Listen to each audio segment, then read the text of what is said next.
Thank you. So now you can start speaking. Namaste.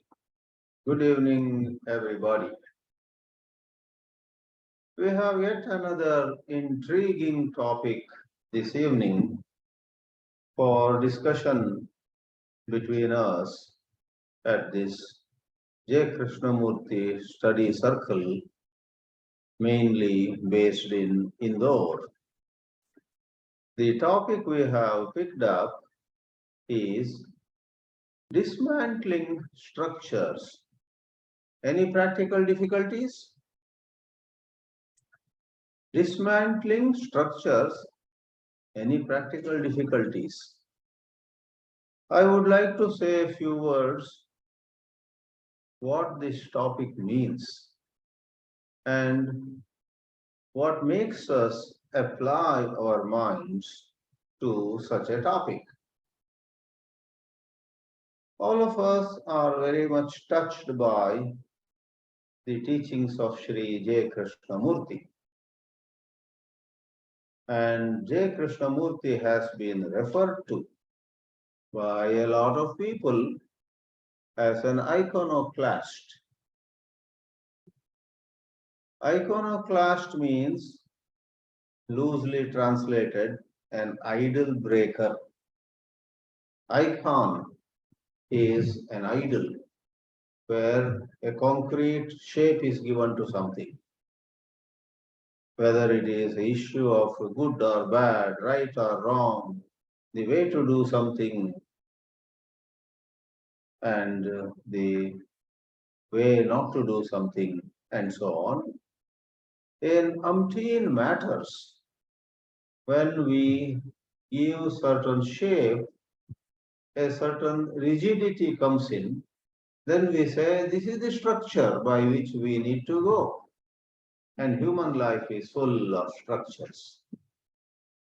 Western society has its structures, the Eastern society has its structures. And Krishnaji was called an iconoclast for he questioned all structures. Long ago, a question answer session in print, of course, I read, where some questioner or member of the gathering asked Sri J. Krishnamurti with a certain alarm in his voice. He said, "Sir, I have been hearing you. The way you have been questioning everything seems dangerous. If people listen to you, I'm afraid the society will fall into chaos." As I read that, I felt it was a very interesting remark. The member of the audience said to Krishnaji, if people listen to you, the society will fall into chaos. And Krishnaji's answer made me pause for a moment. I didn't know whether to laugh or cry. What answer did Krishnaji give? The question was, will not the society fall into utter chaos if they listen to what you are saying? And the answer by Krishnaji was a counter question. He too addressed the member as Sir. Sir, are you saying the society is not already in utter chaos? Very thought-provoking counter question. In other words, Krishnaji noticed that human life is already in utter chaos. The numerous institutions built by the human consciousness have so much contradictions. And he would not spare any sphere of human activities.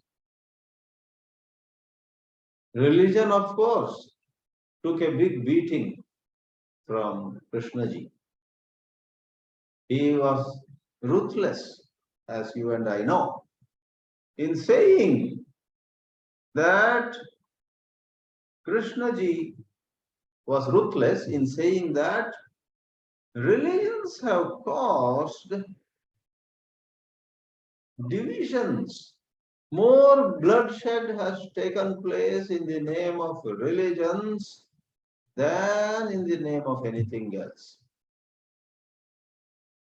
You know, that is how in a number of temples and churches and ashrams and hermitages or resorts, religious retreats, they warn the members against studying Krishnamurti's books. So, he did not spare religion, but I want you to notice that Krishnaji was not against religions alone. He even questioned the institution of marriage. In his book, The Mirror of Relationship, he chastises the institution of marriage because his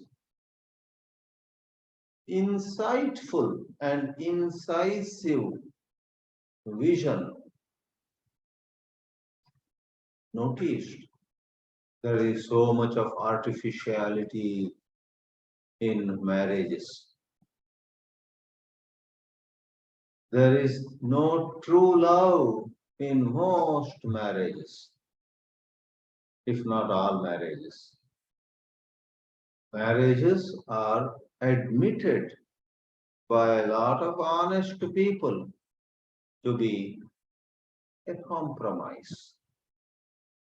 Many parents have said to me, for example, Swamiji, between you and me, or between you and us, we are together for the sake of children. Krishnaji thus was indeed an iconoclast. He actually threw light on the way humanity lives. I would say that eminent, called an eminent New Age thinker, you know, there is this expression too, New Age spirituality. Krishnaji actually exposed human selfishness as it raises its ugly head in practically everything that the human being touches. Religion is just one of them. He questioned hierarchy in spirituality. Yet another of his numerous unpleasant statements, unpleasant to the vested interests, is hierarchy in spirituality is a contradiction in terms. You call it spirituality, and you also have hierarchy there. The Pope and the cardinals and the bishops and the padris and then this and then that. For example, you know that the Roman Catholic Church don't have a single woman as the bishop or cardinal, leave alone the Pope. Structures. Hinduism has its structures. Casteism is a structure. All this I'm saying by way of introducing this topic, what this topic is about. Universities have structures. Examination system has structures. Many a time somebody who loves a certain subject and has certain insights into a subject fails the examination. And somebody else who has memorized a lot of stuff and neatly reproduces it in her or his answer paper passes. Countries in today's world are seen to form various groups. Our country, India, also is getting smarter by the day. It also forges new relationships. There is, for example, I don't know much political science, though I am a, in general, uh, I'm a person interested in taking a look at news. There is a group called the Quad. Quad, I guess, is Japan and India and Australia and United Kingdom. We have somebody sitting next to me here from United Kingdom. Thank God I had her right next to me. She is somebody who frequently goes to Rockwood Park, the Krishnamurti School in UK. Quad. So structures are made, and then there is, there's a leverage they get in various forms of commerce. If you belong to a certain group, then you have certain advantages. Whenever people have questioned the caste system in India and have gone to great lengths, generating some Hindu phobia everywhere, pulling down people. Last year, certain uproar was seen in Oxford University, United Kingdom. They made an elected president of the student union, Rashmi Sawant, from coastal Karnataka originally. She was elected as the president. They pulled her down, they made her resign because they said, oh, she is a Hindu fanatic and so on. Rashmi Sawant, if you want to know how it happened, why she had to resign in spite of being elected, please Google up and get more information. So I would say that in politics, in commerce, in educational institutions, in examination systems, everywhere there are structures, and these structures feed into vested interests. I was saying, whenever I hear certain sharp criticism of Hinduism saying, what is Hinduism? Nothing but casteism. That kind of sweeping generalization is made. I, for one, do agree that much injustice has been done in the name of casteism. But you know, what is casteism? Son of a Brahmin is a Brahmin. Son of a Vaishya is a Vaishya only. I say, well, in Western countries, children of Jews are generally Jewish. Children of Christians are generally Christians. Children of Muslims are generally 90%, Muslims. Very few convert. What about present king of United Kingdom? Was he made the king by merit? Because he was son of Queen Elizabeth. And even today in Japan and many other places, there's a structure.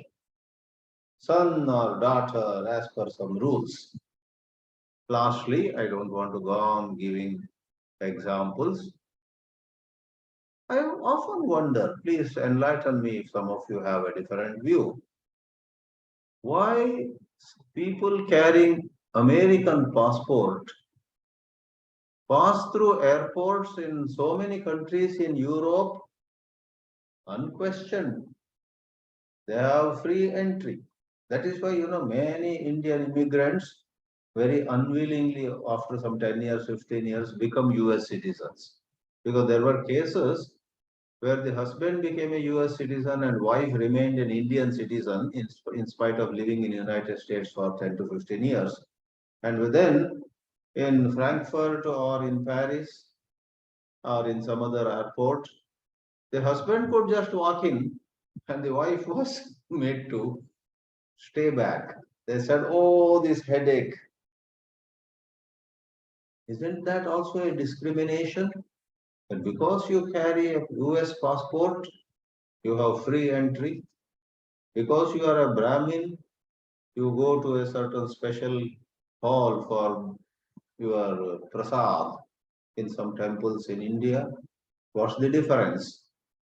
Now I'll come to the topic in a manner of approaching the whole of it.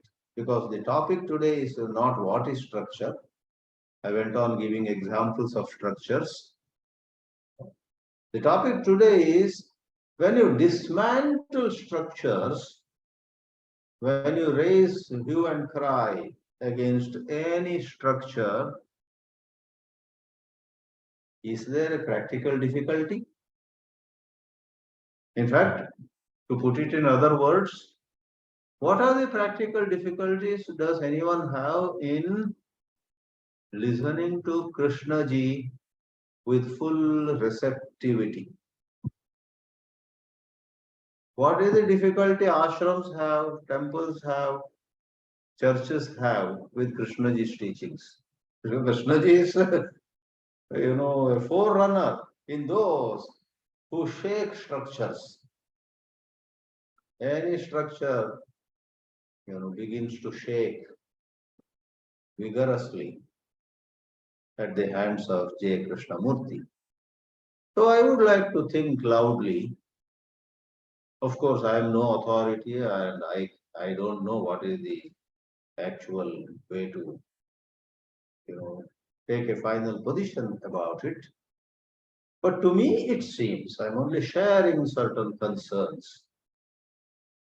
We, the humanity, are between the devil and the deep sea, I tell you. That's an idiom. You are between the devil and the deep sea. You are really in a dilemma. You marry, you have certain problems. You don't marry, if you are a woman, you love many men. If you are a man, you love many women and want to have relations with many at the other end, other side.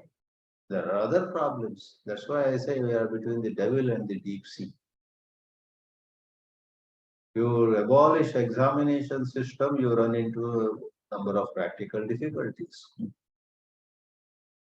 And sometimes you and I very cleverly argue in such discussions that you see for functional aspects we need structures. What Krishnaji wanted was to remove psychological structures. So you are getting nearer to the crux of the matter. Functional, somebody has to be the principal, somebody has to be the vice principal, somebody has to be the class teacher. In cricket, somebody has to be the captain, he decides. I believe somebody other day, very foolishly, said, India is a democracy. We are the biggest democracy in terms of population. Largest number of people under a democracy we are. Therefore, all industries in India also should adopt democratic system. So not Dhirubhai, what's his son's name? Mukesh Ambani should run Reliance Industries here onward in a democratic way. He should ask all the shareholders and others their opinion before launching next enterprise and so on. Very foolish.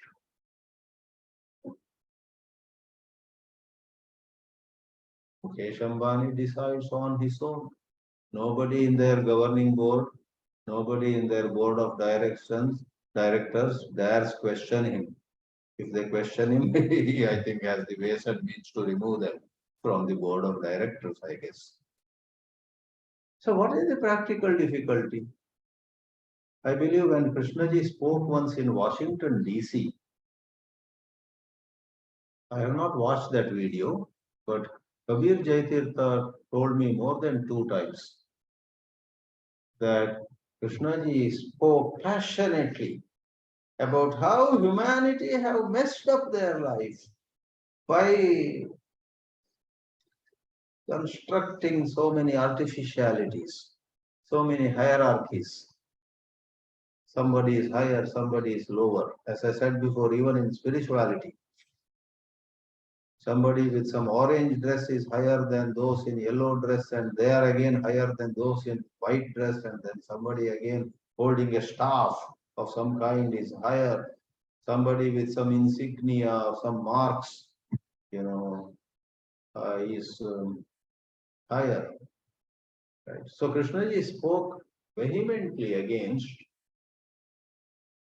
authority, structures, people based on some criteria, exercising authority about even moral issues, etc. And Kabirji said to me that some lady or man, I don't know, somebody got up and screamed at Krishnaji in a talk that was going on in Washington D.C.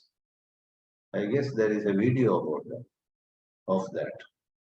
And this man raised his hand, pointed to Krishnamurti and said, "This is devil's voice. Don't listen to this man." The words may be slightly different, but to that effect. Maybe he was a very devout Christian, and Krishnaji questioning the authority of the Bible, the authority of the Pope or other people, no, sounded to that man in the audience like the devil speaking against God, the Son, and the Holy Ghost, their Trinity. They have the Father, the Son, and the Holy Ghost, right, in Christianity. Other religions have their own structures which are not to be touched at all. But let me come back why I said they are between the devil and the deep sea. I believe Osho, Rajneesh, I believe I have watched that video. I perhaps now have deleted. A friend of mine in Mumbai sent to me that short 5 minutes video clip of Osho, where Osho proposed some really funny idea. He said marriages should only be for 5 years. And somebody asked, what happens then? Who will look after the children that are born in those 5 years? And Osho, I would say it was very silly of him to say that. That's where there is a big difference between Osho and J. Krishnamurti. Krishnamurti also questioned structures. Osho also questioned structures, but Osho made some very silly proposals. And his proposal in that video clip was, well, after 5 years of marriage, husband and wife should separate. The children should be left to the commune. He proposed a community or a commune where they would be taken care of. Their biological father and mother would have the freedom to explore life. Maybe you can call it the devil, or maybe you call it the deep sea. So in that kind of immature way, you dismantle structure, you will only go from the devil to the deep sea. Alas, I must bring in purely for understanding of the topic, not for any other reason, what Sri Ramakrishna said about caste system. It's there in the gospel. Sri Ramakrishna's gospel, gospel of Sri Ramakrishna. In one of his utterances, he said, whatever you do, high and low, social divisions would emerge in yet another way. The only way where there will be no division, no caste, is when people rise to pure love of God. I was very touched by that, which I read long ago. And I sort of experienced the truth of what he said. By law, by what legislation, if the government makes a law, caste is a crime, caste discrimination is an punishable offense, blah blah, all that suppose they make it. Well, there are always many clever people who outwardly would not raise the issue of caste, but inwardly will they change? And if Sri Ramakrishna said about dismantling the structure of casteism through pure love of God, it makes a lot of sense. I said I experienced it in a sense because when a bunch of us, let us say even 30 or 40 of us, are singing some Krishna bhajan, let us say, and there is somebody leading the song in a beautiful way. The song, the bhajan has nice music, nice devotion, nice words, nice suggestions, you know. And we are not only singing, we are listening to the words, we are understanding the lyrics, and we feel touched by something said in the bhajan, how Krishna alone is above all of us, otherwise are one without any difference. We are all children of Krishna. And just to give an example, when there is a certain emotional resonance, there is a certain emotionally, being with that bhajan, we do feel we are no high, we are no low. There may be a so-called scheduled caste person next to us. This side there could be a Muslim, there could be a Christian, there could be a Jewish person. There could be in that kind of get together people of all backgrounds. But is it not true, at least in part, in certain moments of divine ecstasy, a certain feeling is aroused in us, love of God. Whether the law of the land bans casteism or not, we will be in a certain mindset at that time to hug anybody and everybody with a certain sense of oneness. And in the absence of what Sri Ramakrishna called love of God,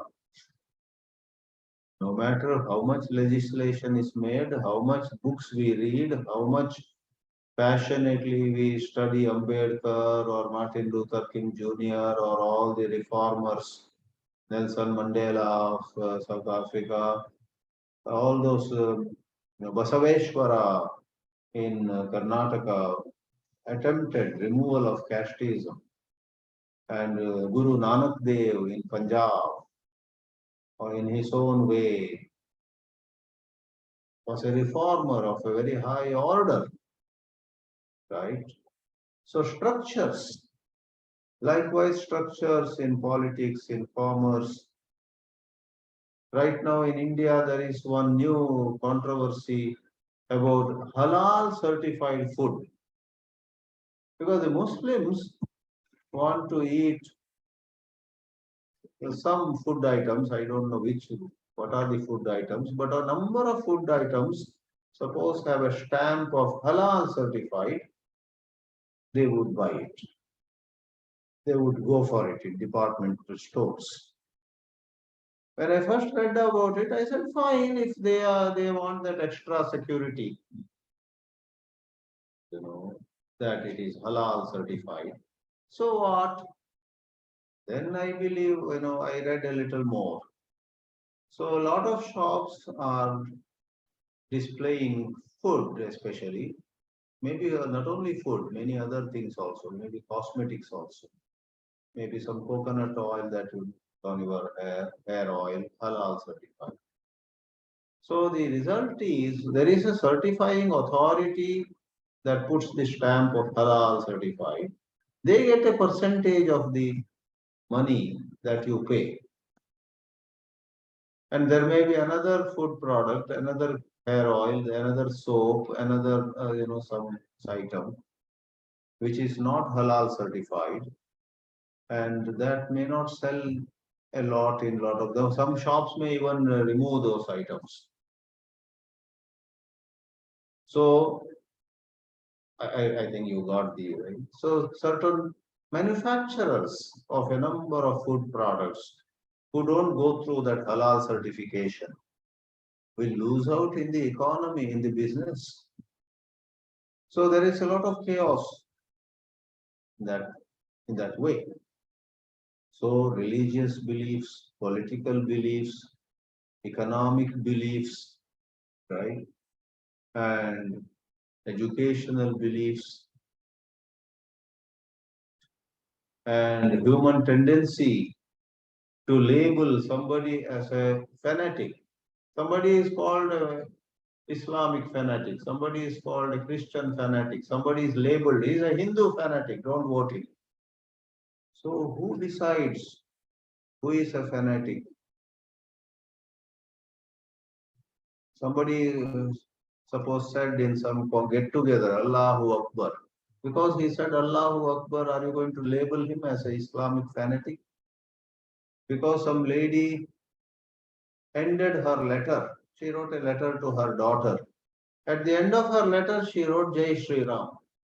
You get a copy of that letter. You say that mother, that daughter, they're all Hindu fanatics because it was written Jai Shri Ram. Sorry if you feel I digressed a bit, but perhaps I did not. What I'm trying to say is this is a delicate issue. And the practical difficulty is if structures are looked at with some phobia, some kind of fear. Oh, don't wear that color of cloth. Don't put that kind of cap. Don't use that kind of expression. Change your language. Don't wear this kind of dress. If you wear Western dress and go around, it's okay. But if you wear suddenly a dhoti, some Indian dress, suppose somebody were to look at you with some suspicion, is he a fanatic? In countless areas, friends, judgmentalism comes to the center stage. But if you remove structures, then what do? If all have to be alike, all have to wear Western dress, let us say, in the name of abolishing, in the name of removing divisions, then will it not amount to imposing a certain culture on all? I need not give more examples. And as the time also is up for me to wind up my comments, I express my concern that removal or dismantling structures superficially can lead to another form of chaos. So if you ask me before I conclude, if you ask me, all right, what is your opinion? I would rather go by Sri Ramakrishna's outlook. And I would say Krishnaji also using a different language meant that. Krishnaji also, it seems to me, meant do not cling to any structure, Western or Eastern, Islamic or Hindu, Jewish or do not cling to any. He perhaps did not mean do not give any room to it in your life. Krishnaji would not have said, don't go to mosque, don't go to temple. He did question, why do you go to temples? Why do you go to church every Sunday morning? He did question. But I think the spirit of Krishnaji in questioning structures that have been in place for centuries or thousands of years, the spirit behind it was to go to a deeper level and free our mind from judgmentalism, to free our mind from those shallow considerations where we divide humanity merely on symbols, on external marks, and so on. If external marks, symbols, some dress, some language, etc., were to sit lightly in our consciousness, if they sit lightly in our consciousness, there's an expression, something sits lightly in your consciousness. You don't make a big issue of it. Then that may serve some purpose that perhaps is necessary in the diversity of human living. Human living needs to have certain diversity in everything. Diverse kinds of food, diverse kinds of dress, diverse kinds of, you know, so-called spiritual practices. Diversity. So can we honor diversity without clinging to particular kinds, making them as though unquestionably higher or superior than others? Becomes an important question here.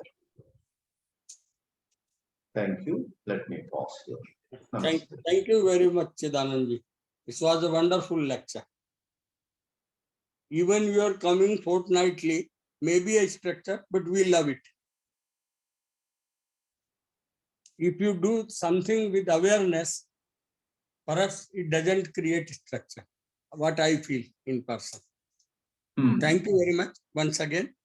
Dinesh Waghmare, please come forward.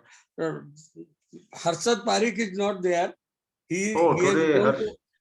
Harshad Parikh is not there. He has gone to Ohio. So we will be missing him. Oh, he has gone to Ohio. Ohio, yeah. So your load is further increased. With love.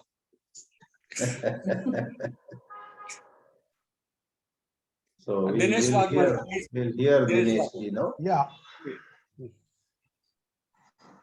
Today Harshad sir is not there. So let me start. Whatever Swamiji has said has been accepted. There is no issue in it.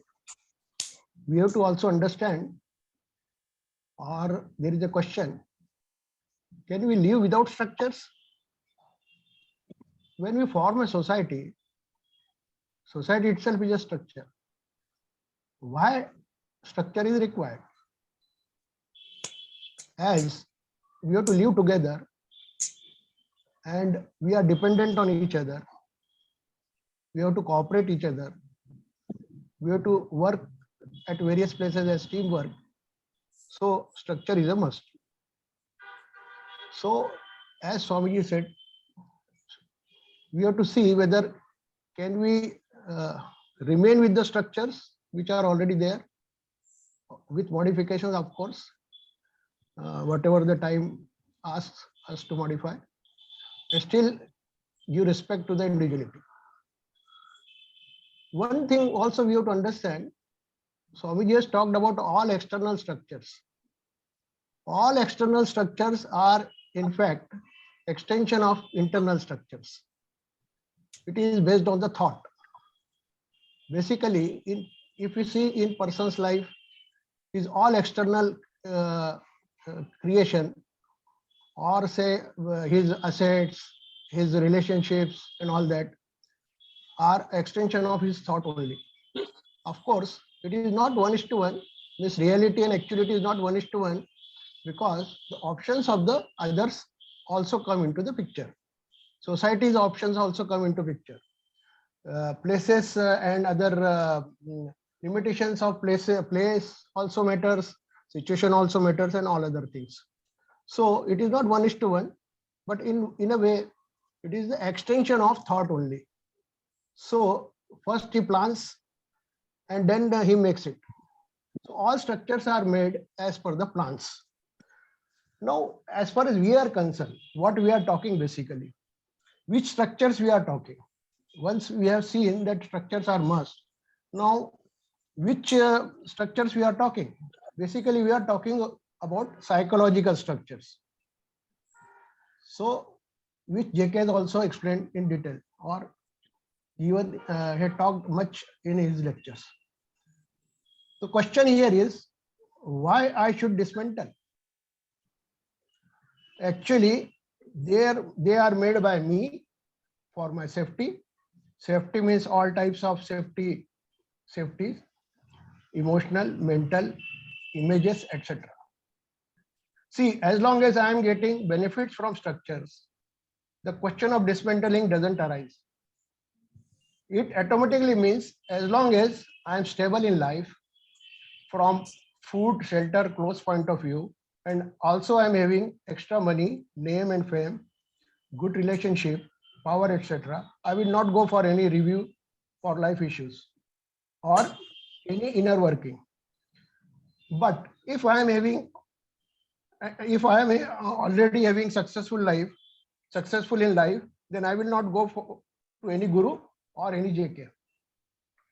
However, if there is any suffering or severe failure on any of the life aspects, then the things change. Anyway, where we talk of dismantling the structure, it clearly means that a change is required. And if the need is for the deeper change, then the teachings of saints and JK, etc., come into picture.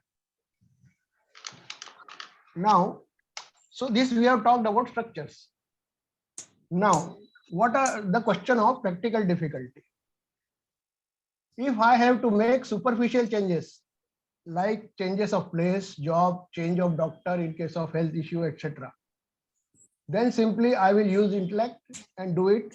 Or in case of other relationships, issues, etc., I will use emotions and feeling judiciously along with intellect and decide. I will dismantle or break old structure and go for the change.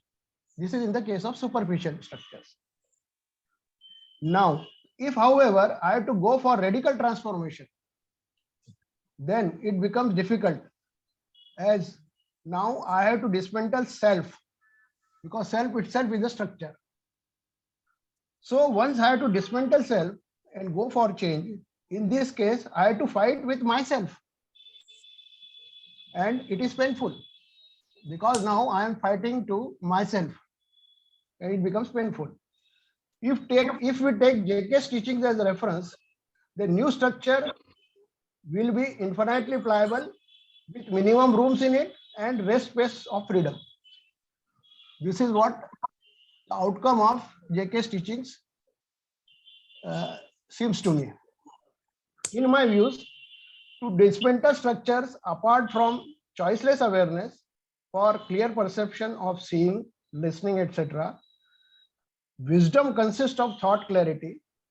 Wisdom consists of thought clarity, right thinking, self-image understanding, insight, etc., etc., are required.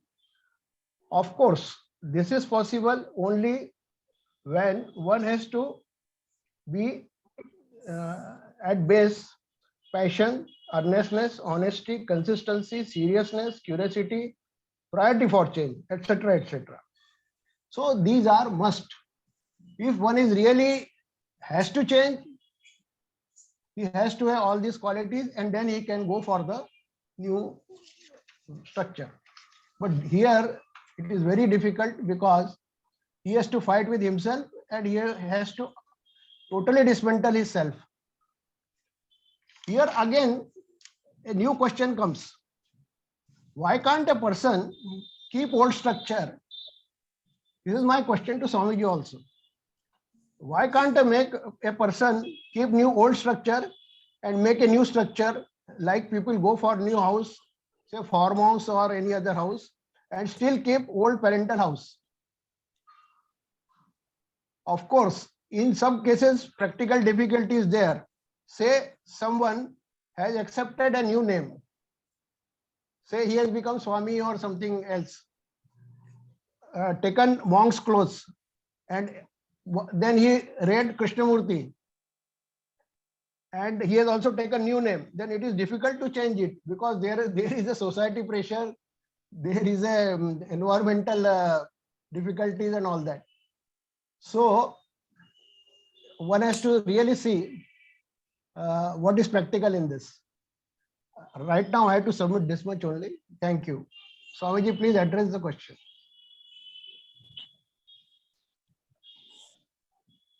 So, did you say why not keep the old structure as well as have a new structure? Keep an old house, but also have a new house. Is that your question?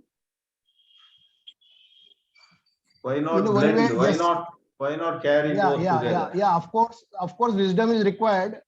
One should have that wisdom and maturity to keep both the things, and he can be free from the old structure and he can remain with the new.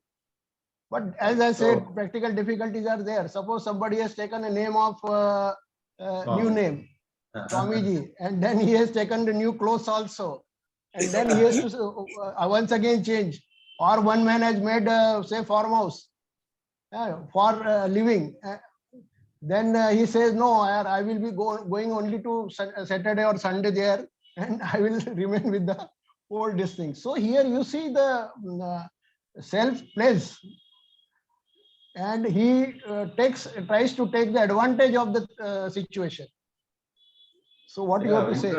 Very interesting. In fact, I have a student who is asking me whether he can be Swami for 4 days and Grahastha for 3 days in a week. He wants to wear orange clothes. Monday, Tuesday, Wednesday, and Thursday. Friday, Saturday, Sunday, he wants to wear any other kind of clothes. Of course, that is not possible. That doesn't get accepted in the society. He will be looked at as a kind of a joker. Anyway, so I would say this, whether you keep just the old or go totally for the new or keep both old and new in some ratio, the essential question is the tendency to take wrong advantage of the old system or the new system. So in every system, in every structure, some advantages we get. So if we look at those advantages and then use those advantages for selfish gains, that is the problem. So you also have said beautifully that it's the psychological domain where one has to be alert. This so-called selfishness is in the psychological domain. Therefore, it doesn't matter at all whether one remains in an old system or embraces a new system. What is important is one has to rise in one's maturity, which blesses one then with flexibility. One is no more rigid. You know. So we have in Indian spiritual history the case of Ramanujacharya.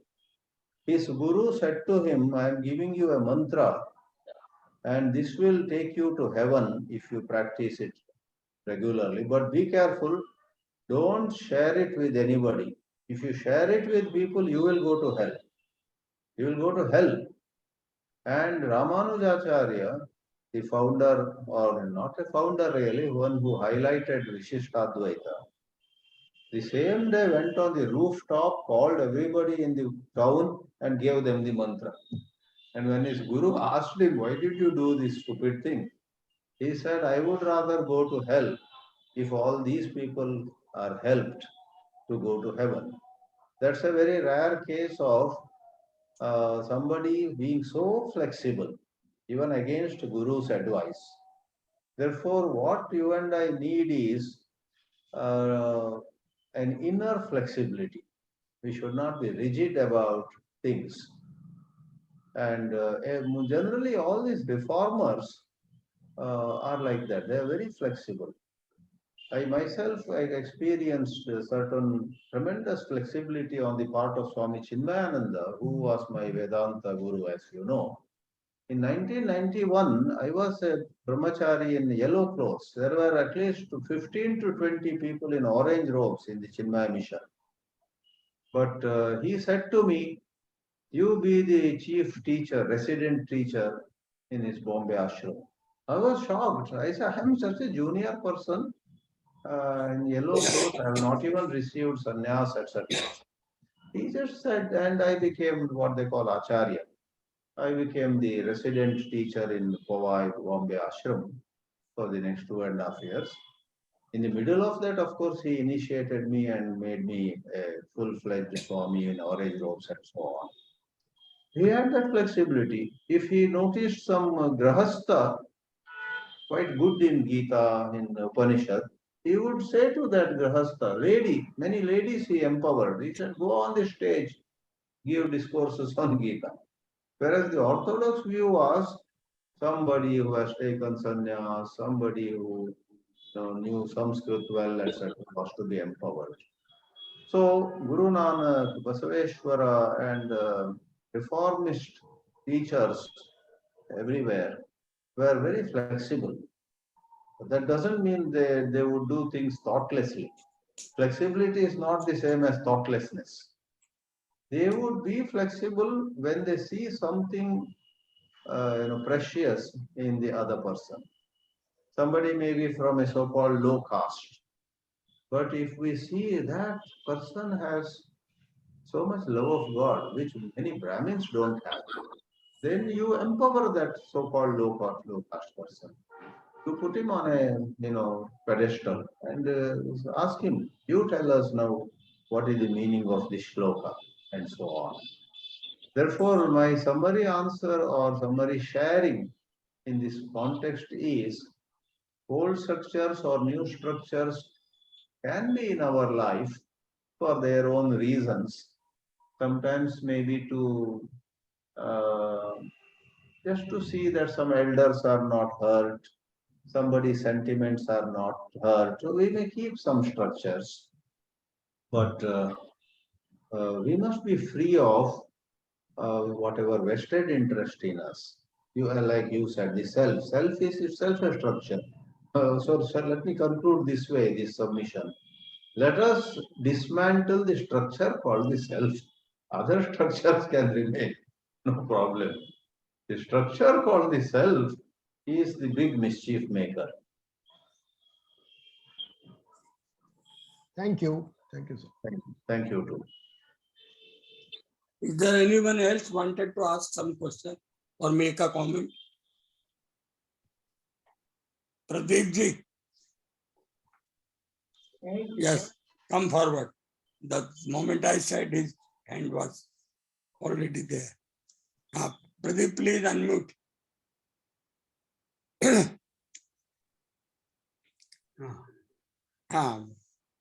You are audible, visible, everything. Please go on. Okay.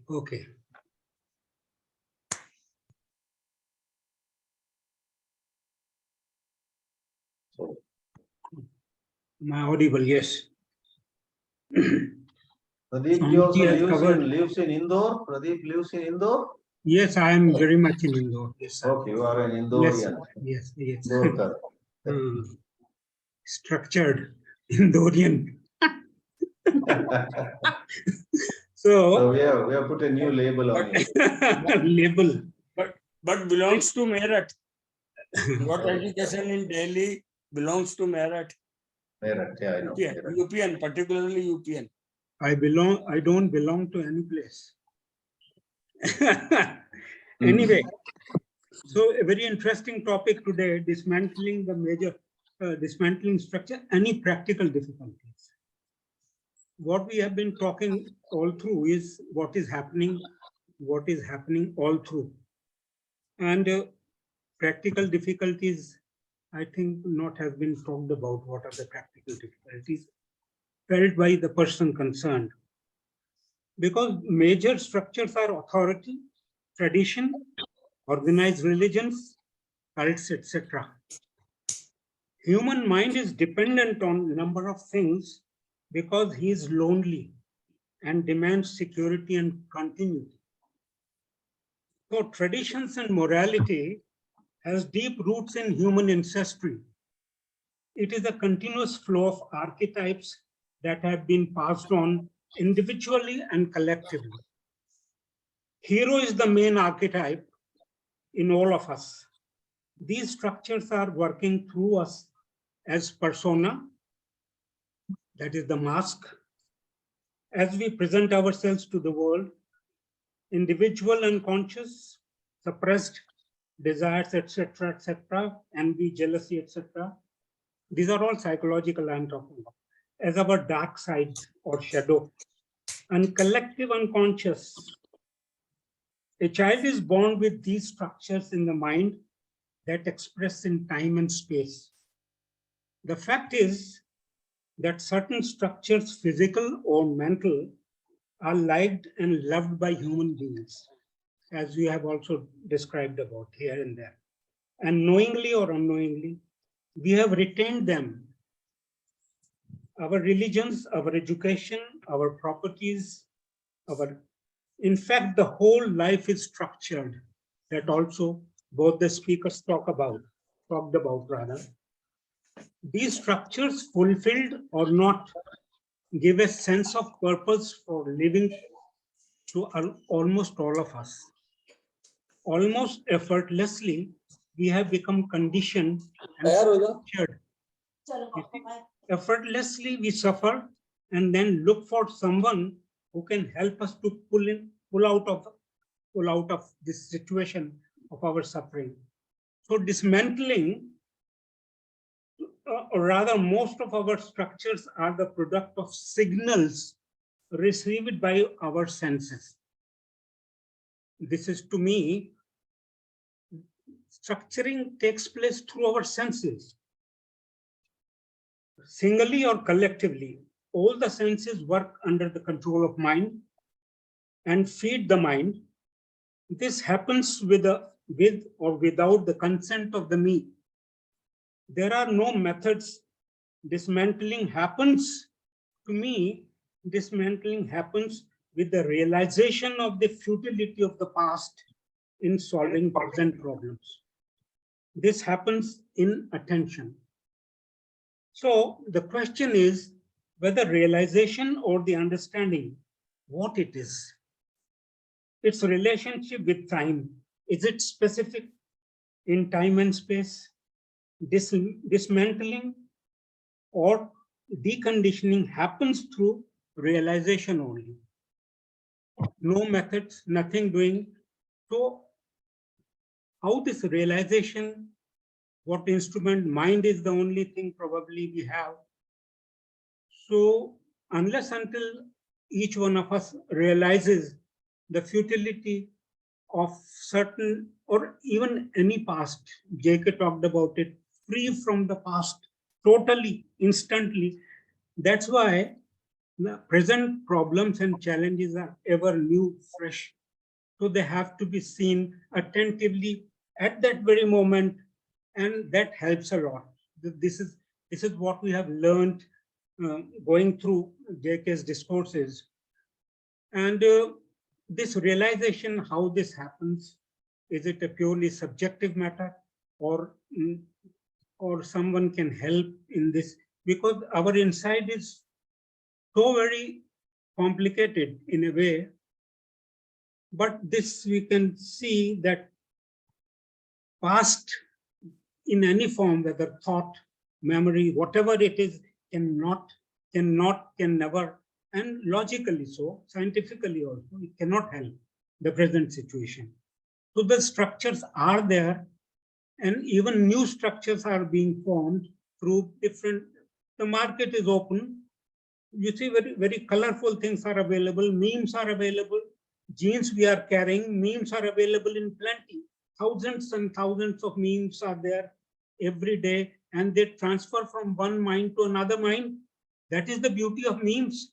Genes require a person through heritage or through inheritance but memes are transferred from mind to mind, and that is what is happening all around. So the structures are new structures daily. You see, like a wave, they're sweeping this new generation. I feel so bad about it. The way what they eat, the way they eat, and what they're after. You see, this baggage, this package, this much package. Ultimately, their whole life is absolutely sacrificed. The best of their life, when they can do so many things, are sacrificed in the name of packages. And I don't know, because things are becoming, to me, when I see this, it's a very painful situation. I see young people with money or without money, both are in this mess of structures. Thank you, friends. This is a very deep topic, a very something, whether it is subjective or societal or collective, I can't say, but definitely it is the time for each one of us to think exactly what I can do in my own sphere of movements and my actions. And but the situation is a very alarming situation, much more than what it was when JK talked about these things.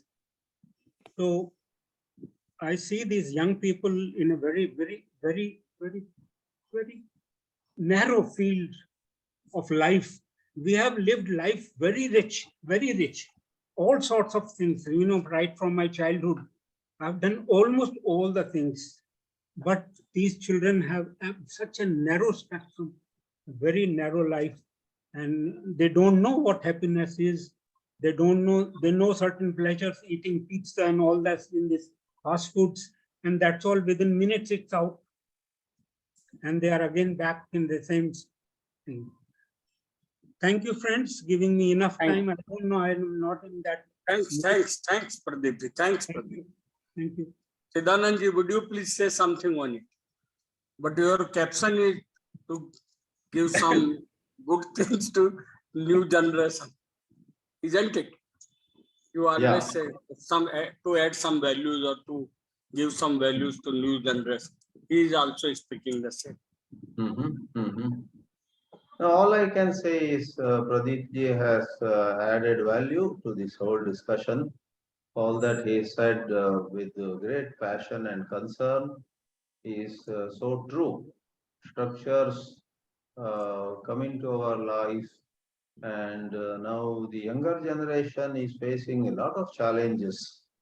They are face to face with the structures that previous generations have set into motion, and they tend to be rebellious because the spirit of the youth is to rebel against everything, but that will come at a cost. The moment you rebel against a structure, you will pay a price for it, and not all can handle it. So one reason why old structures somehow continue to be in our society is that only. Anyone who opposes a structure will be made to go through some hardships, because knowingly or unknowingly, the custodians of old structures will go to any extent to protect those structures. For them, it seems to be their duty. It's our duty to do the same way as our ancestors did, and so on. Sometimes I have watched some videos. I will avoid mentioning any particular name or group. What I'm trying to say is, there are some people sometimes who even oppose the police and who oppose even the law of the land, saying, who are you to ask us to not do something? We have been doing this for 100 years. We have been doing this for 50 years. If the police say, but the collector has passed a rule and you have to obey the collector, They will say, who is this collector to question what we have been doing for 50 years, 100 years? My grandfather did, my father did, and I am doing now. If you or the collector or the Indian constitution has something against what we have been doing for so many years, then there must be a problem with the constitution, a problem with the police, problem with the collector. So therefore I added that expression, knowingly or unknowingly. One gets very attached to a certain norm, a certain way of functioning. So these are all very mind-boggling issues. And I would conclude my submission in this matter saying we have to walk lightly on the earth. We should not become some dictators of some sort, either to stand by a certain way or to oppose a certain way. Both can have selfishness. Definitely, definitely. Yeah. Sometimes I may try to stand by some way. This is how things will be done. There may be selfishness in me. Of course. One has to carefully examine. Yes. Sometimes I may oppose somebody. But there was an interesting case study in contrast. I will not name this Krishnamurti school. In a certain Krishnamurti school, one Brahmin boy wanted to do Sandhya Vandana morning and evening in his free time. And a certain senior teacher who was very much a passionate student of Krishnaji's teachings somehow did not like it. He said to that boy, look, you are in a J. Krishnamurti school and this traditional Gayatri Japa won't fit well here.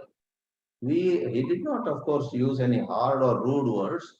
We request you for the 2 or 3 years when you are a student at a Krishnamurti school, please don't do all this, and so on. Don't ask me what happened later, but this was. In contrast, I am saying a study in contrast, I was noticing what was happening. Within 2 weeks, there was a report in UC Berkeley, or not UC Berkeley, Stanford University. In Stanford University, a Brahmin boy went from Tamil Nadu, some Iyer or somebody, and within 2 weeks of joining there, he requested the management of Stanford University's hostel, they call it dormitory there. He said, I have some problem with the food at the dormitory that is served there. I would like to have some special food made for me. And Stanford University's management went out of their way to facilitate some kind of special food where, let us say, you know that there's a cheese, and the cheese that is generally sold in Western countries has something called rennet. Rennet Yes, is from a pig, actually, from some part of Rennet. So rennet or rennet something. So this Brahmin boy from Tamil Nadu wanted some material to be provided to him, the permission to be given to him to prepare his own food, etc. And Stanford University, in a Western country, made it all possible for him. And in India, the Krishnamurti school was objecting to this Brahmin boy doing Sandhya. I don't want to judge either case, but I narrated these two cases only to show how every matter has so many angles of view. I sympathize with the Krishnamurti school teacher who lovingly advised that boy, drop all this, look at yourself as not a Hindu, not a Brahmin, not anybody, just be a human being for these 3 years. That was the passion of the teacher of this Krishnamurti school. I respect that too, in a way. Therefore, a very tricky situation. In most unexpected corners, you find liberalism, and in most unexpected corners, sometimes you find some rigidity. Sir, from my corner, it is 7:14. You have to leave at 7:15 or not? 7:20 I'm leaving today for some other. So for the rest of the 6 minutes, would you please say something? It will be better. It will be better to use you, because as Harshad is not there, I have already requested you. So would you please say something for 5 minutes? I will continue in the domain of the same topic. Yeah. Ultimately, I guess you and I have to watch again the movement of the self within us.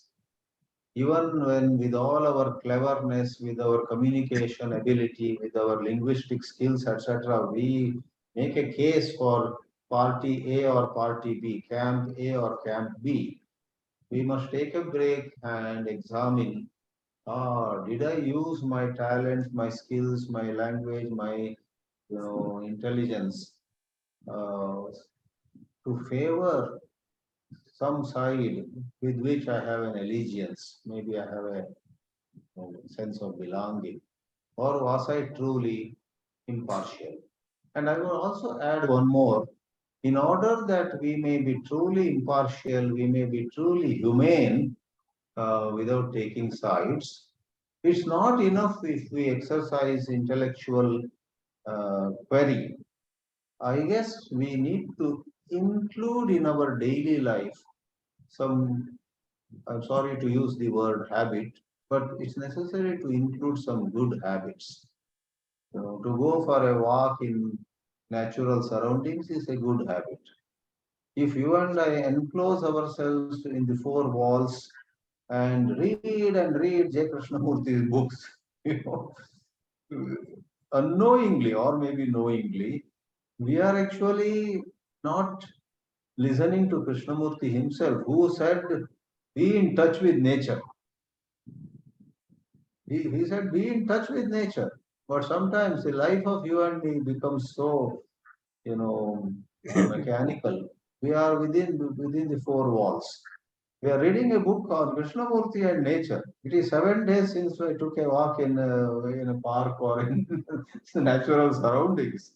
So that I gave just as an example. All I want to say is we need to be extremely self-observing.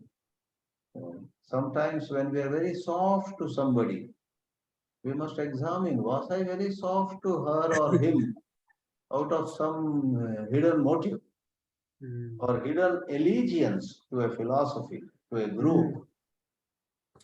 Some other time when we were harsh, rude, or we fret and fume about something, was it because of certain conditioning which has not left us all through all these years?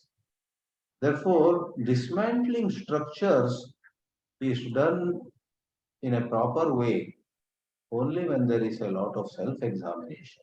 That is very clear to me. I would like to welcome any question or comment. Then you may again say something and leave.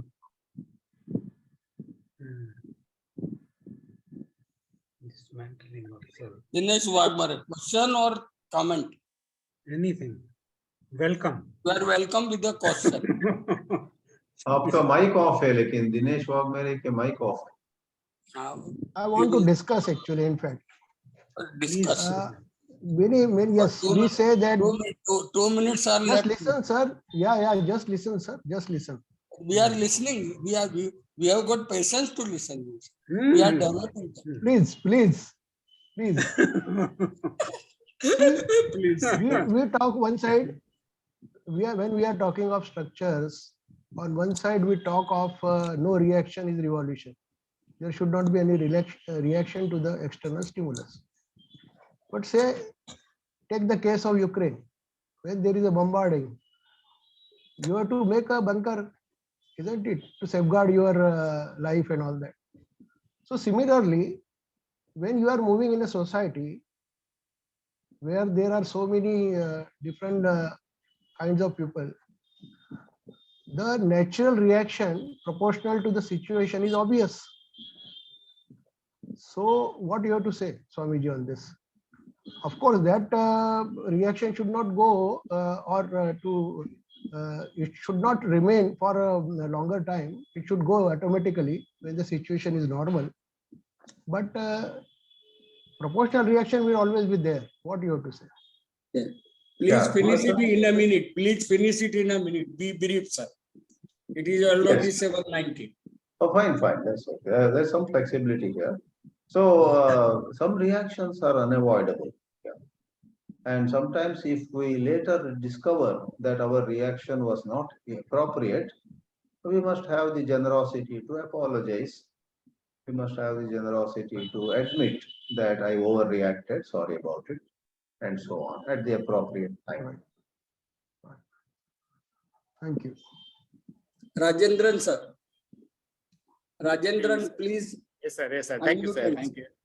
Good evening, all of friends. Just Swami Chidanandji has. Please be loud. Please be a bit Yes, sir. loud. Yes, okay, sir. Swami Chidanandji has rightly said about the demolition of the structure of the self. Demolition, not replacing with a new one. So he carefully answered it also. That let us demolish it, not to substitute a new one and build a new one in its place. And for that also, he has given answers also. How to do that also, he has answered. That is by self-observation, self-examination. Because in the psychological field, nothing we can do. No action, no effort. Because all such action, effort is again strengthening the same structure. So, nothing we can do. Just observing our helplessness, observing with that this is the self, to see, observing and see that the self is just an illusion, the structure is just an illusion. That is the only thing we can do. Thank you, sir. Thank you. Pradeep, please unmute. No, it is already unmuted. Swamiji is not there, I think. I'm still here. Now you are. Because whether this dismantling, there is a karta. Whether there is a karta in dismantling, karta bhav, that I am dismantling it. So this I am, what we are thinking, dismantling of the self. So the part of that self is karta, part of that self. Unless until it is taken to that depth of idealness, that observing without observer, is it of that nature, then it will happen automatically. If I am not there, it is happening. It is, I am with the rhythm of the cosmos, probably. So whether there is karta bhav in dismantling, whether I can do it. We were very frequently people talk, why don't you free yourself? Why don't you be free from these things? Why don't you see it here? Seeing, of course, seeing has definitely a very deep effect. Then you are not there. Seeing does it. Seeing does it. Seeing action, perception is action, automatically it happens. Then that self is not there. So ultimately we come back to the seeing only. If seeing is there, wonderful, best. If we can see, things will happen and things do happen. Thank you. Thank you, sir. Thank you. I would say when there is kartapan, that is the presence of the self. Some distortion is sure to happen. Yes. Therefore, they say the finest things happen when the self is not. Yes. When bhokta is not there. And karta is not there. Bhokta is not there. Karta bhokta together, they are one parcel. Together they go. Okay. But at our level, we only imagine absence of karta and bhokta. The ground reality is we have a lot of kartapan and bhoktapan. If somebody, the joke goes, someone said, all of you are too talkative. I never raise my voice. You see, like that, he said, and he said so loudly, all were watching, looking at him. चिल्ला रहा है और कहता है कि दूसरे लोग चिल्ला रहे हैं. Right. May I end it? आप जैन साहब कुछ बोलिए और इसका उपसंहार कीजिए। सर मेरे तरफ से क्या करूंगा, बाकी मैं तो इसको खत्म कर रहा था एनीवे। अब जैसे नदी नाव संयोग है कि नहीं, जैसे नाव को आप कैरी फॉरवर्ड नहीं करते हो, स्ट्रक्चर को डिसमेंटल करके वहीं छोड़ दो। When you carry forward, the mistake remains mistake. If you don't carry forward, it is finished. Mistake is not mistake if you don't carry forward it. If you don't carry forward something, structure, then there is no problem. Whether there is a structure or no structure, hardly matters. As far as me is concerned, I don't feel like this. I feel like this, that one should be alert and utilitarian point of view. If there is some utilitarian point of view, it's okay. But there should not be attachment, there should not be a bhokta bhav, there should not be something like that. That is all what I say, or what I feel. Well said, sir. Well said. Thank you. Last word from you, sir. That is my structure. Well, if you want me to say something at the end, Yeah. let us all talk less and reflect more. Yeah. Yes. Thank you. Right. Thank you, sir. Swamiji, thank you very much. But you have to talk more. I see. You have to talk more. Huh? Let us, for Swamiji, they have to talk more, and others participants have to reflect Then- more. What me? Then I am giving you the next topic for talking. Yeah, Next topic for talking is importance of talking less. Wonderful. The importance of talking less is our next topic when I come again. Thank you. Thank you very much. Thank you Thank very you, much. sir. Namaste. Thank you, Thanks Swamiji. to everybody. Modak, would you please end it? Yes, sir. With my structure. Kamlesh,